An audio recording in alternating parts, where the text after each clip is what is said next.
नारायणाय परिपूर्णगुणार्णवाय विश्वोदयस्थितिलयोन्नियतिप्रदाय ज्ञानप्रदाय विबुधासुरसौख्यदुःखसत्कारणाय वितताय नमो नमस्ते। धर्मविज्ञानवैराग्यपरमैश्वर्यशालिनः आनन्दतीर्थभगवत्पादान् वन्दे निरन्तरम्। आनन्दतीर्थोपदिष्टो निधिर्नारायणः क्वयः प्रदर्शितो येन सम्यक् जयतीर्थं तमाश्रये। सत्याभिज्ञकराब्जोत्थान् पञ्चाशद्वर्षपूजकान् सत्यप्रमोदतीर्थार्यान् नौमिन्यायसुधारतान्।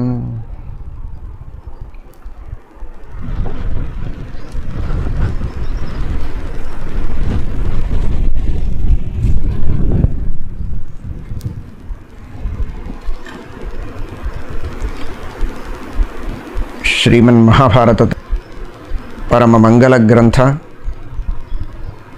ಶ್ರೀಮದ್ ಆನಂದತೀರ್ಥ ಭಗವತ್ಪಾದಾಚಾರ್ಯರು ರಚನೆ ಮಾಡಿದಂತಹ ದಿವ್ಯವಾದ ಗ್ರಂಥ. ಶ್ರೀಮದಾಚಾರ್ಯರೇ ತಿಳಿಸುವಂತೆ ತಸ್ಮಾದಯಂ ಗ್ರಂಥವರಃ, ಶ್ರೇಷ್ಠವಾದ ಗ್ರಂಥ ಇದು. ಧರ್ಮ, ಅರ್ಥ, ಕಾಮ, ಮೋಕ್ಷ ಎಂಬ ಎಲ್ಲ ಪುರುಷಾರ್ಥಗಳನ್ನು ನೀಡುವುದಕ್ಕೆ ಸಮರ್ಥವಾದದ್ದು. ಶ್ರೀಮದಾಚಾರ್ಯರಂತಾರೆ, ಈ ಎಲ್ಲ ಪುರುಷಾರ್ಥಗಳಿಗಿಂತಲೂ ದೊಡ್ಡದಾದದ್ದು ಶ್ರೀಹರಿಯ ಪ್ರಸಾದ.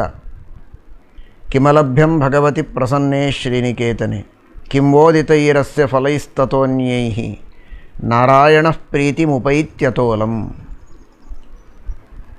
ಸರ್ವಸ್ವಾಮಿಯಾದಂತಹ ಶ್ರೀಹರಿ ಈ ಗ್ರಂಥದ ಅಧ್ಯಯನದಿಂದ ಪ್ರಸನ್ನನಾಗಿ ಅನುಗ್ರಹವನ್ನು ಮಾಡುತ್ತಾನೆ.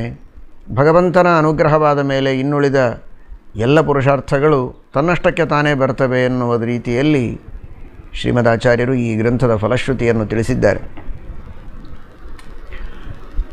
ಅಂತಹ ಶ್ರೇಷ್ಠವಾದ ಶ್ರೀಮನ್ ಮಹಾಭಾರತ ತಾತ್ಪರ್ಯ ನಿರ್ಣಯ, ಮಹಾಭಾರತದ ಕಥೆಯನ್ನು ತಿಳಿಸುವಂತೆ, ಆ ಕಥೆಯಲ್ಲಿ ಬರುವ ಸಂಶಯಗಳನ್ನು ಪರಿಹಾರ ಮಾಡಿ ನಿರ್ಣಯಗಳನ್ನು ತಿಳಿಸುವಂತೆ, ರಾಮಾಯಣಕ್ಕೆ ಸಂಬಂಧಪಟ್ಟ ಕಥೆಯ ಬಗ್ಗೆ ಬರುವ ಸಂಶಯಗಳನ್ನು ಪರಿಹಾರ ಮಾಡಿ ನಿರ್ಣಯವನ್ನು ಹೇಳುವುದಕ್ಕೆ ಹೊರಟದ್ದು.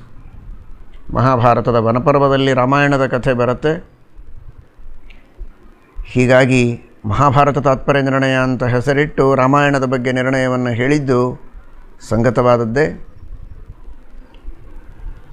ಅಂತಹ ಶ್ರೀಮನ್ ಮಹಾಭಾರತ ತಾತ್ಪರ್ಯ ನಿರ್ಣಯದ ರಾಮಾವತಾರದ ಶ್ರೀರಾಮಚರಿತ್ರೆಯ ಘಟ್ಟವನ್ನು ಸ್ವಲ್ಪ ಈ ರಾಮನವರಾತ್ರದಲ್ಲಿ ತಿಳಿಯುವ ಪ್ರಯತ್ನವನ್ನು ಮಾಡೋಣ.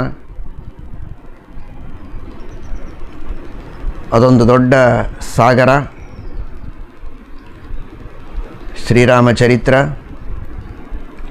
ಮಹಾಜ್ಞಾನಿಗಳು ಅದನ್ನು ತಿಳಿಯಬಹುದು. ನಮ್ಮಂತಹ ಪಾಮರರು ಜ್ಞಾನಿಗಳ ಉಪದೇಶದಂತೆ ಸ್ವಲ್ಪ ಅರ್ಥ ಮಾಡಿಕೊಳ್ಳುವ ಪ್ರಯತ್ನ ಮಾಡಿಕೊಳ್ಳಬಹುದಷ್ಟೇ. ಅಷ್ಟಕ್ಕೇ ನಮ್ಮ ಧನ್ಯತೆಯನ್ನು ನಾವು ಪಡೆಯಬಹುದು.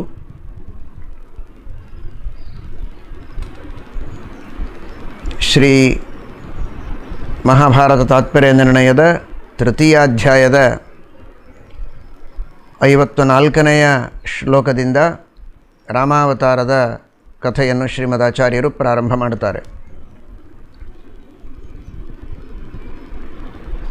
ದೇವತೆಗಳೆಲ್ಲ ಪರಮಾತ್ಮನಿಗೆ ಪ್ರಾರ್ಥನೆ ಮಾಡುತ್ತಾರೆ.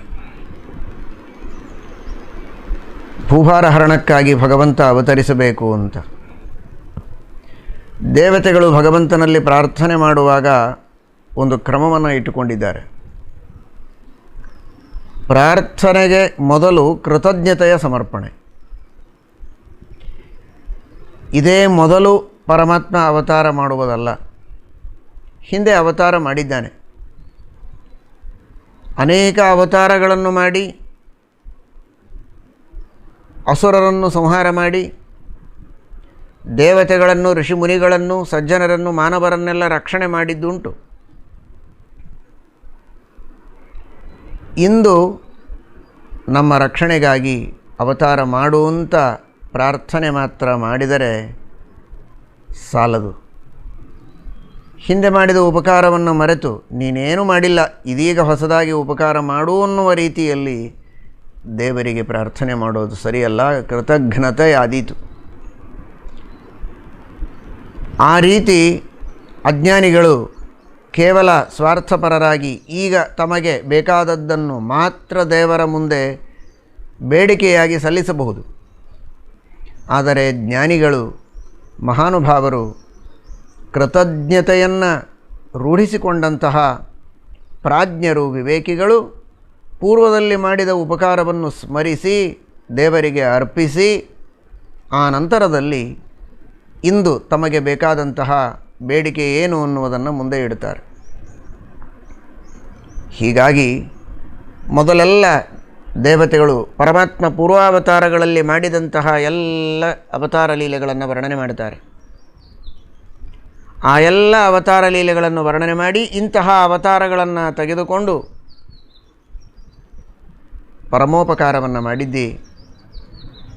ವರಾಹನಾಗಿ, ನರಸಿಂಹನಾಗಿ, ವಾಮನನಾಗಿ, ಪರಶುರಾಮನಾಗಿ, ಹೀಗೆ ಅನೇಕ ಅವತಾರಗಳನ್ನು ತೆಗೆದುಕೊಂಡು ನಮಗೆ ಬಂದ ಆಪತ್ತುಗಳನ್ನೆಲ್ಲ ಪರಿಹಾರ ಮಾಡಿ ದುಷ್ಟ ಶಿಕ್ಷಣ, ಶಿಷ್ಟ ರಕ್ಷಣ ಇದನ್ನು ಮಾಡಿದಂತಹ ಸ್ವಾಮಿ ನೀನು ಈಗ ಮತ್ತೆ ಅವತಾರ ಮಾಡಬೇಕಾಗಿದೆ. ತತಃ ಪುಲಸ್ತಸ್ಯ ಕುಲೇ ಪ್ರಸೂತೌ ತಾವಾದಿದೈತ್ಯೌ ಜಗದೇಕಶತ್ರೂ ಪರೈರಬಧ್ಯೌ ವರತಃ ಪುರಾ ಹರೇಃ ಸುರೈರಜೇಯೌ ಚ ವರಾದ್ವಿಧಾತುಃ. ತಾವಾದಿದೈತ್ಯೌ, ಆದಿದೈತ್ಯರು ಅಂತ. ಹಿರಣ್ಯಾಕ್ಷ, ಹಿರಣ್ಯಕಶಿಪು. ಆದಿದೈತ್ಯವು ಅನ್ನುವ ಶಬ್ದಕ್ಕೆ ವ್ಯಾಸತೀರ್ಥರು ವ್ಯಾಖ್ಯಾನ ಮಾಡ್ತಾರೆ. ಶ್ರೀಮಠ್ ಟೀಕಾಕೃತ್ಪಾದರ ಶಿಷ್ಯರು ವ್ಯಾಸತೀರ್ಥರು ದಿತಿದೇವಿಯಿಂದ ನೇರವಾಗಿ ಜನಿಸಿದವರು. ದೈತ್ಯರು, ಅವರ ಮಕ್ಕಳು ಅವರೆಲ್ಲರನ್ನೂ ದೈತ್ಯರು ಅಂತ ಕರೆಯುವ ಪದ್ಧತಿ. ದೈತ್ಯರ ಕುಲದಲ್ಲಿ ಬಂದವರನ್ನು. ಆ ಅರ್ಥದಲ್ಲಿ ದೈತ್ಯರಲ್ಲ, ದಿತಿಯಿಂದ ನೇರವಾಗಿ ಹುಟ್ಟಿದವರು ಅನ್ನುವ ಅರ್ಥದಲ್ಲಿ ಆದಿದೈತ್ಯವು ಅಂತ. ಮೊಟ್ಟ ಮೊದಲಿಗೆ ಹುಟ್ಟಿದವರು ಅನ್ನುವ ತಾತ್ಪರ್ಯವಲ್ಲ, ದಿತಿಯಿಂದ ನೇರವಾಗಿ ಹುಟ್ಟಿದ ಮೊದಲು ಸಾಲಿನ ದೈತ್ಯರು. ದೈತ್ಯರ ಮಕ್ಕಳಾಗಿ ಮತ್ತೆ ಮತ್ತೆ ಮುಂದೆ ಜನಿಸಿದವರಲ್ಲ ಅಂತ. ಅಂತಹ ಹಿರಣ್ಯಾಕ್ಷ, ಹಿರಣ್ಯಕಶಿಪು ಎಂಬುದಾಗಿ ಯಾರು ಹಿಂದೆ ಜನಿಸಿದ್ರೋ ಅವರೇ ಈಗ ರಾವಣ, ಕುಂಭಕರ್ಣ ಆಗಿ ಜನಿಸಿದ್ದಾರೆ. ಅವರು ಹೇಗಿದ್ದಾರೆ ಅಂದರೆ, ದೇವರೇ ಅವರಿಗೊಂದು ವರ ಕೊಟ್ಟಿದ್ದ. ಸನಕಾದಿಗಳ ಶಾಪವಾಗಿದೆ, 3 ಬಾರಿ ನೀವು ಹುಟ್ಟಬೇಕು ಅಂತ. 3 ಬಾರಿ ಹುಟ್ಟಿದಾಗಲೂ ಅಸುರಾವೇಶ ನಿಮ್ಮಲ್ಲಿರುತ್ತೆ ಅಂತ. ಆಗ ಇವರು ದೇವರಿಗೆ ಶರಣು ಹೋದಾಗ ಆ 3 ಬಾರಿಯೂ ನಾನೇ ನಿಮ್ಮನ್ನು ಸಂಹಾರ ಮಾಡುತ್ತೇನೆ ಅಂತ ಪರಮಾತ್ಮ ಅವರಿಗೆ ವರ ಕೊಟ್ಟಿದ್ದಾನೆ. ದ್ವಾರಪಾಲಕರಾದದ್ದರಿಂದ, ಪ್ರಾರ್ಥನೆ ಸಲ್ಲಿಸಿದ್ದರಿಂದ ನೇರವಾಗಿ ನಾನೇ ಸಂಹಾರ ಮಾಡ್ತೇನೆ ಅಂತನ್ನೋ ಒಂದು ವರವನ್ನು ಕೊಟ್ಟಿದ್ದಾನೆ. ಸನಕಾದಿಗಳ ಶಾಪಕ್ಕೆ 3 ಬಾರಿ ಹುಟ್ಟೋದು ತಪ್ಪಿದ್ದಲ್ಲ. ಹಾಗಾದರೆ ನಾನೇ ಸಂಹಾರ ಮಾಡ್ತೇನೆ ಅಂತ ದೇವರು ನೀನೇ ವರ ಕೊಟ್ಟಿದ್ದೀಯಪ್ಪ, ನಿನ್ನನ್ನು ಬಿಟ್ಟು ಬೇರೆಯವರು ಯಾರೂ ಅವರನ್ನು ಸಂಹಾರ ಮಾಡೋ ಹಾಗಿಲ್ಲ ಅನ್ನೋದಕ್ಕಾಗಿಯೇ ಹಿರಣ್ಯಾಕ್ಷನನ್ನು ವರಾಹನಾಗಿ, ಹಿರಣ್ಯಕಶಿಪುವನ್ನು ನರಸಿಂಹನಾಗಿ ನೀನು ಸಂಹಾರ ಮಾಡಿದಿ. ಈಗ ಮತ್ತೆ ರಾವಣ, ಕುಂಭಕರ್ಣರಾಗಿ ಹುಟ್ಟಿದ್ದಾರೆ. ಅವರಿಬ್ಬರಿಗೂ ಕೂಡ ನಿನ್ನಿಂದಲೇ ಸಂಹಾರ ಆಗಬೇಕು. ಬ್ರಹ್ಮದೇವರ ವರವೂ ಇದೆ. ಹಿರಣ್ಯಾಕ್ಷನಾದಾಗಲೇ ತಪಸ್ಸು ಮಾಡಿದಾಗ ಅವಧ್ಯನಾಗಬೇಕು ಮತ್ತು ಅಜೇಯನಾಗಬೇಕು, ಯಾರೂ ನನ್ನನ್ನು ಸೋಲಿಸಬಾರದು ಅಂತನ್ನುವ ಪ್ರಾರ್ಥನೆಯನ್ನು ಹಿರಣ್ಯಾಕ್ಷ ಮಾಡಿಕೊಂಡಿದ್ದಾನೆ ಬ್ರಹ್ಮದೇವರಿಗೆ. ಹಿರಣ್ಯಾಕ್ಷನಾದಾಗ ಸರಿ, ಬರುವ ಜನ್ಮದಲ್ಲಿಯೂ ನಾನು ಅಜೇಯನಾಗಬೇಕು ಅಂತ ಹಿರಣ್ಯಾಕ್ಷನಾದಾಗಲೇ ಬ್ರಹ್ಮದೇವರಿಂದ ವರ ಪಡೆದಿದ್ದಾನೆ ಕುಂಭಕರ್ಣ. ಹೀಗಾಗಿ ಹಿರಣ್ಯಾಕ್ಷನಾದಾಗಲೂ ಅವನು ಅಜೇಯ, ಕುಂಭಕರ್ಣನಾಗಿ ಜನಿಸಿದಾಗಲೂ ಅವನು ಅಜೇಯ, ಯಾರೂ ಅವನನ್ನು ಸೋಲಿಸೋ ಹಾಗಿಲ್ಲ. ಬ್ರಹ್ಮದೇವರ ವರ.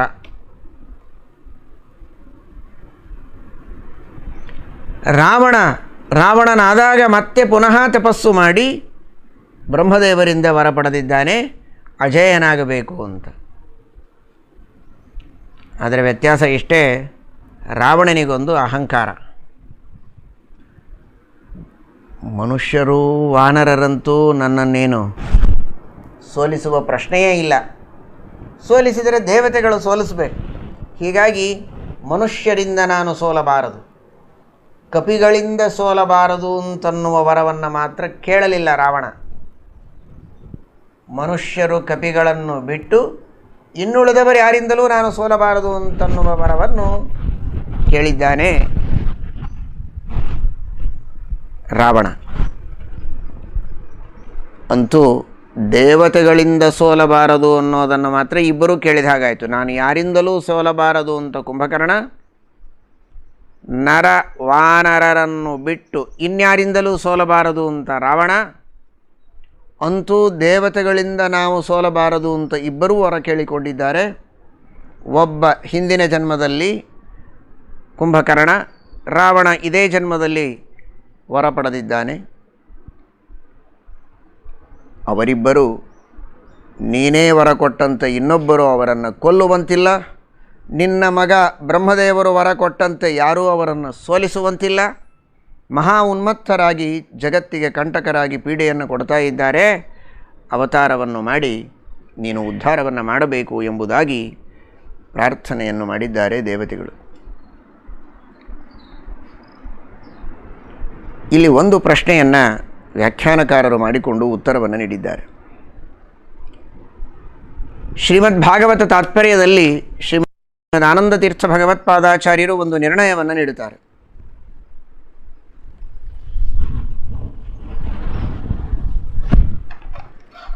ನ ದೇವಾನಾಂ ಪ್ರಜಾಪಾನಾಂ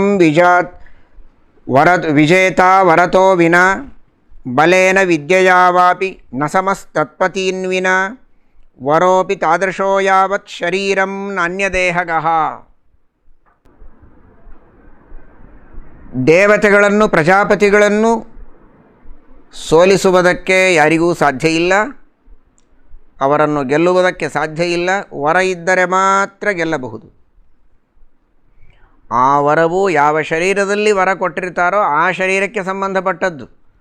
ಆ ಶರೀರವನ್ನು ಕಳೆದುಕೊಂಡ ಮೇಲೆ ಮತ್ತೆ ಮರಳಿ ಹುಟ್ಟಿದಾಗ ಆ ವರದ ಬಲದಿಂದ ದೇವತೆಗಳನ್ನು ಗೆಲ್ಲುವುದಕ್ಕೆ ಸಾಧ್ಯವಿಲ್ಲ. ಇದು ಶ್ರೀಮದಾಚಾರ್ಯರು ಕೊಟ್ಟ ನಿರ್ಣಯ.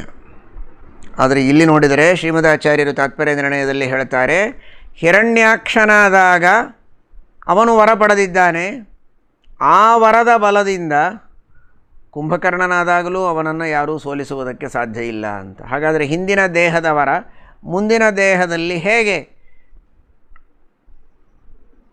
ಮುಂದುವರೆದಿದೆ ಅಂತ. ಅದಕ್ಕೆ ವ್ಯಾಖ್ಯಾನಕಾರರು ಜನಾರ್ದನ ಭಟ್ಟರು ಹಾಗೂ ತಾಮ್ರಪರ್ಣಿ ಆಚಾರ್ಯರು ಇಬ್ಬರೂ ವ್ಯಾಖ್ಯಾನಕಾರರು ಅಭಿಪ್ರಾಯವನ್ನು ಸ್ಪಷ್ಟಪಡಿಸ್ತಾರೆ. ಶ್ರೀಮದಾಚಾರ್ಯರ ಅಭಿಪ್ರಾಯ ಹಾಗಲ್ಲ. ಯಾವ ದೇಹದಲ್ಲಿ ವರ ಪಡೆದಿದ್ದಾರೋ ಆ ದೇಹದಲ್ಲಿ ಮಾತ್ರ ಆ ವರದ ಅನ್ವಯವಾಗತ್ತೆ, ಬರುವ ಜನ್ಮದಲ್ಲಿ ಅನ್ವಯವಾಗೋದಿಲ್ಲ ಅಂತ ಆ ಮಾತಿನ ಅಭಿಪ್ರಾಯವಲ್ಲ.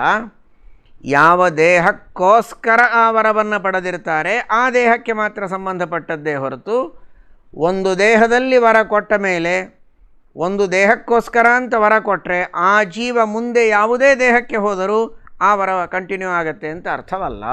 ಇಷ್ಟೇ ತಾತ್ಪರ್ಯ. ಯಾವ ದೇಹದಲ್ಲಿ ವರ ಪಡೆದಿದ್ದಾನೆ ಎನ್ನುವುದು ಮುಖ್ಯವಲ್ಲ, ಯಾವ ದೇಹಕ್ಕೋಸ್ಕರ ವರ ಪಡೆದಿದ್ದಾನೆ ಅಂತ.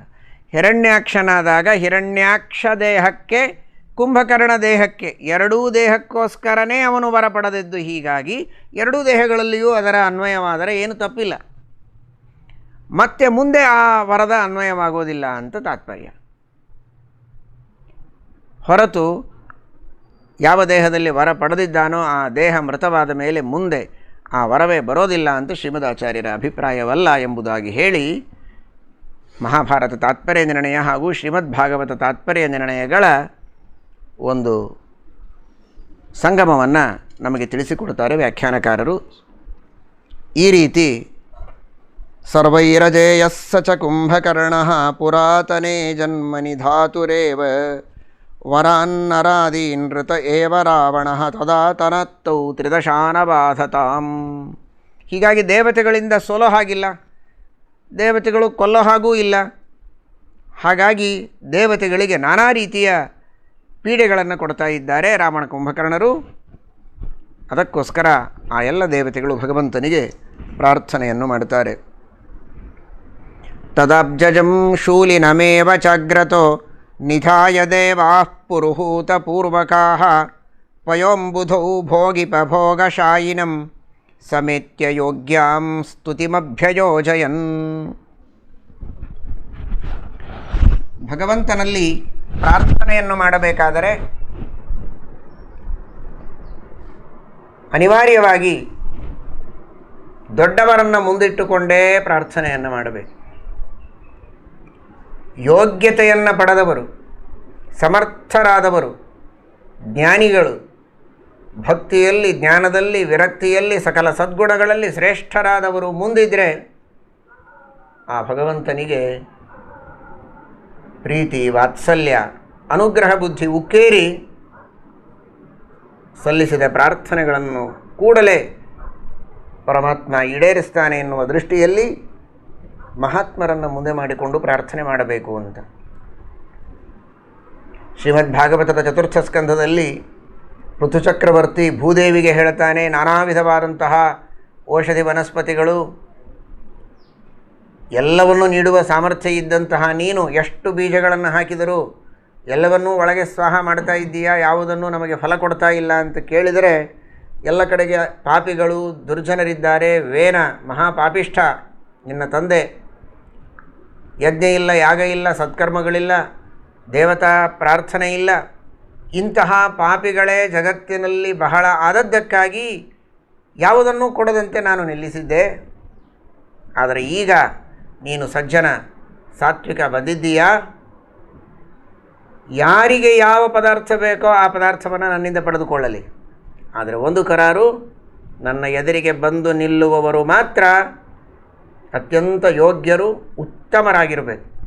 ಅಂಥವರನ್ನು ಮುಂದೆ ಮಾಡಿಕೊಂಡು ಬಂದರೆ ಕರುವನ್ನು ನೋಡಿದಾಗ ಆಕಳು ತನ್ನಷ್ಟಕ್ಕೆ ತಾನೇ ಹಾಲನ್ನು ಕೊಡುವಂತೆ ಕರುವಿನ ರೂಪದಲ್ಲಿ ಆ ಎಲ್ಲ ಸಜ್ಜನರು ಮುಂದೆ ಬಂದು ನಿಂತರೆ ಆಕಳಿನ ರೂಪದಲ್ಲಿರುವ ನಾನು ಅವರಿಗೆ ಅಪೇಕ್ಷಿತವಾದ ಫಲಗಳನ್ನೆಲ್ಲ ಕೊಡ್ತೇನೆ ಅಂತ ಹೇಳಿದ್ದಕ್ಕೆ ಆ ವರ್ಗದ ಜನ ತಮ್ಮ ತಮ್ಮ ವರ್ಗದಲ್ಲಿ ಯಾರು ಮುಖ್ಯರೋ ಅಂತಹ ಮುಖ್ಯರಾದವರನ್ನು ಸೇರಿಸಿಕೊಂಡು ಅವರನ್ನು ಕರುವಾಗಿ ಮುಂದೆ ತಂದಿಟ್ಟು ಪೃಥ್ವಿಯಿಂದ ವಿವಿಧ ಫಲಗಳನ್ನು ಪಡೆದಿದ್ದಾರೆ ಅಂತ ಕೇಳ್ತೇವೆ. ಹಾಗೆ ಭೂದೇವಿಗೆ ಹೀಗಿದ್ದರೆ ಸರ್ವೋತ್ತಮನಾಗಿರತಕ್ಕಂತಹ ಶ್ರೀಹರಿ ಪರಮಾತ್ಮ ಅವನ ಎದುರಿನಲ್ಲಿ ಇವರು ಶರಣು ಹೋಗಬೇಕಾಗಿದೆ. ಅವನ ಎದುರಿನಲ್ಲಿ ಶರಣು ಹೋಗೋದಕ್ಕೆ ಯಾರಿಗೆ ಭಗವಂತ ಅತ್ಯಂತ ಪ್ರಸನ್ನನಾಗ್ತಾನೆ ಅಂತಹ ಬ್ರಹ್ಮದೇವರನ್ನು, ರುದ್ರದೇವರನ್ನು ಮುಂದೆ ಮಾಡಿಕೊಂಡು ಪರಮಾತ್ಮ ಅಲ್ಲಿ ಹೋಗ್ತಾನೆ. ರುದ್ರದೇವರನ್ನು ಹಾಗೂ ಬ್ರಹ್ಮದೇವರನ್ನು ಮುಂದೆ ಮಾಡಿಕೊಂಡು ದೇವತೆಗಳೆಲ್ಲ ಭಗವಂತನಲ್ಲಿ ಶರಣು ಹೋಗ್ತಾರೆ, ಪರಮಾತ್ಮನಿಗೆ ಸ್ತೋತ್ರ ಮಾಡ್ತಾರೆ. ತ್ವಮೇಕ ಈಶಃ ಪರಮಸ್ವತಂತ್ರಃ ತ್ವಮಾದಿರಂತೋ ಜಗತಾಂ ನಿಯೋಕ್ತ ತ್ವದಾಜ್ಞೆಯೈವಾಖಿಲಮಂಬುಜೋದ್ಭವಾಃ ವಿತೇ ನಿರೇಗ್ರ್ಯಾಶ್ಚರಮಾಶ್ಚ ಯೇನ್ಯೇ. ಭಗವನ್, ನೀನು ಸ್ವತಂತ್ರ, ಸಕಲ ಜಗತ್ತಿನ ಸೃಷ್ಟಿಸ್ಥಿತಿ ಲಯ ನಿಯಮನ ಜ್ಞಾನಾಜ್ಞಾನ ಬಂಧ ಮೋಕ್ಷಗಳಿಗೆ ನೀನೇ ಕಾರಣ. ಬ್ರಹ್ಮದೇವರು ಜಗತ್ತಿಗೆ ಕಾರಣ, ಜಗತ್ತಿನ ಸೃಷ್ಟಿಕರ್ತೃಗಳು ಅಂತ ಪ್ರಸಿದ್ಧರಾಗಿದ್ದಾರೆ. ಬ್ರಹ್ಮದೇವರು ಒಬ್ಬರಲ್ಲ, ಇಬ್ಬರಲ್ಲ, ಅನಂತ ಬ್ರಹ್ಮರು ಹಿಂದೆ ಆಗಿದ್ದಾರೆ, ಅನಂತ ಬ್ರಹ್ಮರು ಮುಂದೆ ಆಗುವವರಿದ್ದಾರೆ. ಅಂತಹ ಅನಂತ ಬ್ರಹ್ಮರು ಹಿಂದೆ ಆದವರು ನಿನ್ನ ಪ್ರೇರಣೆಯಿಂದ ಸೃಷ್ಟಿ ಮಾಡಿದವರು. ವಿತೇನಿರೇ ಅಗ್ರ್ಯಾಹ. ಪೂರ್ವಕಾಲದಲ್ಲಿ ಅವತಾರ ಮಾಡಿದಂತಹ ಅರ್ಥಾತ್ ನಿನ್ನಿಂದ ಜನ್ಮವನ್ನು ತಾಳಿದಂತಹ ಅನಂತ ಬ್ರಹ್ಮದೇವರು ನಿನ್ನ ಅನುಗ್ರಹದಿಂದಲೇ ಸೃಷ್ಟಿ ಮಾಡಿದ್ದಾರೆ. ಚರಮಾಶ್ಚ ಏನ್ಯೇ, ಇನ್ನು ಮುಂದೆ ಬರುವಂತಹ ಇನ್ನನಂತ ಬ್ರಹ್ಮರು ಸೃಷ್ಟಿ ಮಾಡುವವರಿದ್ದಾರೆ, ಅವರೆಲ್ಲರೂ ನಿನ್ನ ಅನುಗ್ರಹದಿಂದಲೇ ಸೃಷ್ಟಿಯನ್ನು ಮಾಡುತ್ತಾರೆ. ಇದಲ್ಲದೆ ಅನ್ಯೇ ಪ್ರಜೇಶಾಹ, ಬೇರೆ ಬೇರೆ ಪ್ರಜಾಪತಿಗಳು, ಕಶ್ಯಪ ಪ್ರಜಾಪತಿಗಳು, ದಕ್ಷ ಪ್ರಜಾಪತಿ ಮೊದಲಾದಂತಹ ಅನೇಕ ಪ್ರಜಾಪತಿಗಳು ವಿವಿಧ ಸೃಷ್ಟಿಯನ್ನು ಮಾಡಿದರೆ, ಕರ್ದಮ ಪ್ರಜಾಪತಿಗಳು ಅವರು ನಿನ್ನ ಅನುಗ್ರಹದಿಂದ ಸೃಷ್ಟಿ ಮಾಡುತ್ತಾರೆ ಸ್ವಾಮಿ. ಸೃಷ್ಟಿಕರ್ತೃಗಳು ಅಂತಿದ್ದವರೆಲ್ಲ ಮುಖ್ಯವಾಗಿ ಬ್ರಹ್ಮದೇವರು ಹಾಗೂ ಇನ್ನಿತರ ಪ್ರಜಾಪತಿಗಳು ನಿನ್ನ ಅನುಗ್ರಹದಿಂದ. ರುದ್ರದೇವರು ಜಗತ್ತಿನ ಸಂಹಾರ ಮಾಡುವವರಿದ್ದಾರೆ, ಹಾಗೂ ಯಮ, ಸುದರ್ಶನ ಮೊದಲಾದ ಅನೇಕ ದೇವತೆಗಳು ಸಂಹಾರವನ್ನು ಮಾಡುವವರಿದ್ದಾರೆ. ಅವರೆಲ್ಲ ನಿನ್ನ ಅನುಗ್ರಹದಿಂದ ಮಾಡುವವರು. ಸ್ವತಂತ್ರನಾಗಿ ಸೃಷ್ಟಿಯನ್ನು ಮಾಡುವ, ಸ್ವತಂತ್ರವಾಗಿ ಸಂಹಾರವನ್ನು ಮಾಡುವ, ಅನಾದಿ ಅನಂತ ಕಾಲದಲ್ಲಿ ಅದ್ವಿತೀಯನಾದಂತಹ ಸ್ವಾಮಿ ನೀನೊಬ್ಬನೇ. ಅಂತಹ ನೀನು ಈ ರಾವಣ ಕುಂಭಕರ್ಣರ ಉಪಟಳಗಳನ್ನು ದೂರ ಮಾಡಿ ಎಲ್ಲ ಸಜ್ಜನರನ್ನು ರಕ್ಷಣೆ ಮಾಡಬೇಕು ಎಂಬುದಾಗಿ ದೇವತೆಗಳು ರುದ್ರದೇವರನ್ನು, ಬ್ರಹ್ಮದೇವರನ್ನೇ ಮುಂದೆ ಮಾಡಿಕೊಂಡು ಅವರ ಎದುರಿನಲ್ಲಿಯೇ ದೇವರಿಗೆ ಪ್ರಾರ್ಥನೆ ಮಾಡ್ತಾ ಇದ್ದಾರೆ. ರುದ್ರದೇವರು ಬ್ರಹ್ಮದೇವರು ದನಿಗೂಡಿಸಿದ್ದಾರೆ, ಅಥವಾ ಅವರು ಮಾಡುವ ಸ್ತೋತ್ರದಲ್ಲಿ ದೇವತೆಗಳು ದನಿಗೂಡಿಸಿದ್ದಾರೆ ಅಂತ ಅಂದ್ಕೊಳ್ಳೋಣ. ಅಂದರೆ ಎದುರಿಗಿದ್ದಾಗ ಯಾರು ಕಂಡ್ರೋ ಅವರನ್ನು ಸ್ತೋತ್ರ ಮಾಡೋದು ಅಂತ ಒಂದು ಪದ್ಧತಿ. ನೀನು ಕಂಡ್ರೆ ನೀನೇ ಬಹಳ ದೊಡ್ಡವನು ಅಂತ, ಇನ್ನೊಬ್ಬನನ್ನು ಕಂಡ್ರೆ ನೀನೇ ದೊಡ್ಡವನು ಅಂತ. ಹಾಗಲ್ಲ ಇಲ್ಲಿ. ಬ್ರಹ್ಮದೇವರು ರುದ್ರದೇವರು ಎದುರಿನಲ್ಲಿದ್ದಾರೆ, ಅವರೂ ಭಗವಂತನ ಸ್ತುತಿ ಮಾಡುವುದಕ್ಕೆ ಬಂದಿದ್ದಾರೆ. ಅವರ ಸಮಕ್ಷದಲ್ಲಿ ಎಲ್ಲರೂ ಹೇಳ್ತಾ ಇದ್ದಾರೆ, ಇಂತಹ ಅನಂತ ಬ್ರಹ್ಮರು, ಹಿಂದಾದವರು, ಮುಂದೆ ಬರುವವರು ಎಲ್ಲರೂ ನಿನ್ನ ಅಧೀನವಾಗಿ ಜಗತ್ತಿನ ಸೃಷ್ಟಿಯನ್ನು ಮಾಡುವವರು. ಈಗಿರುವ ಬ್ರಹ್ಮದೇವರು ಮಾಡುವ ಸೃಷ್ಟಿಯೂ ನಿನ್ನ ಅಧೀನ, ನೀನೊಬ್ಬ ಸ್ವತಂತ್ರ. ಅದರಂತೆ ಇನ್ನುಳಿದ ಎಲ್ಲ ಪ್ರಜಾಪತಿಗಳು ಮಾಡುವಂತಹ ಸೃಷ್ಟ್ಯಾಧಿಕಾರಿಗಳು ನಿನ್ನ ಅಧೀನ ಅಂತ ಆ ಪರಮಾತ್ಮನ ಎದುರಿನಲ್ಲಿ ಬ್ರಹ್ಮದೇವರ, ರುದ್ರದೇವರ ಸಮಕ್ಷದಲ್ಲಿ ಈ ಮಾತನ್ನು ಹೇಳ್ತಾ ಇದ್ದಾರೆ ಅಂತಾದರೆ ಆ ಭಗವಂತನ ಸರ್ವೋತ್ತಮತ್ವವನ್ನು ಎಷ್ಟು ಸ್ಪಷ್ಟವಾಗಿ ದೇವತೆಗಳು ಬಣ್ಣಿಸಿದ್ದಾರೆ ಅಂತ ನಾವು ತಿಳಿಯಬಹುದು. ಈ ಸಂದರ್ಭದಲ್ಲಿ ದೇವತೆಗಳು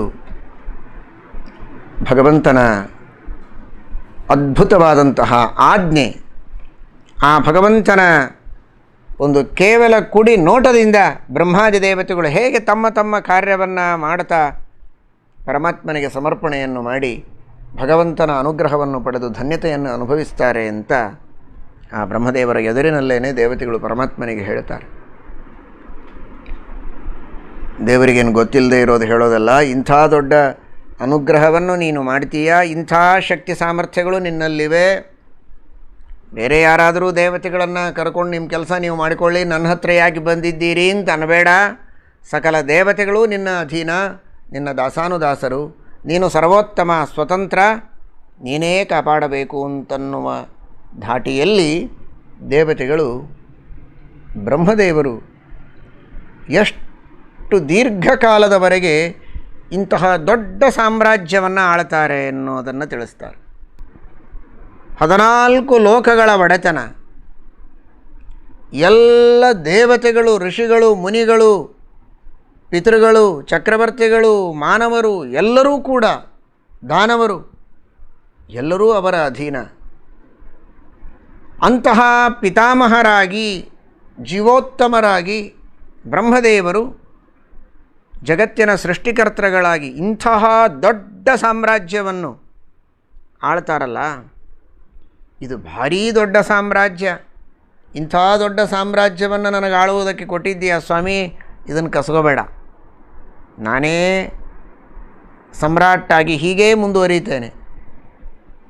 ಎಕ್ಸ್ಟೆನ್ಷನ್ ಕೊಟ್ಬಿಡು, ಇನ್ನೂ ಅನೇಕ ವರ್ಷಗಳು, 100 ವರ್ಷ ನನಗೆ ಸಾಲದು, ಇನ್ನೂ 100 ವರ್ಷ ನನಗೆ ರಾಜ್ಯವನ್ನು ಆಳೋದಕ್ಕೆ ಕೊಡು, ಮತ್ತೂ 100 ವರ್ಷ ಕೊಡು ಅಂತ ಹೀಗೇನಾದರೂ ಆಶೆಯಿಂದ ಕೇಳ್ತಾರಾ ಬ್ರಹ್ಮದೇವರು? ಹಾಗೇನಾದರೂ ಭಗವಂತನ ರಾಜ್ಯದಲ್ಲಿ ಅವ್ಯವಸ್ಥೆ ಇದೆಯಾ?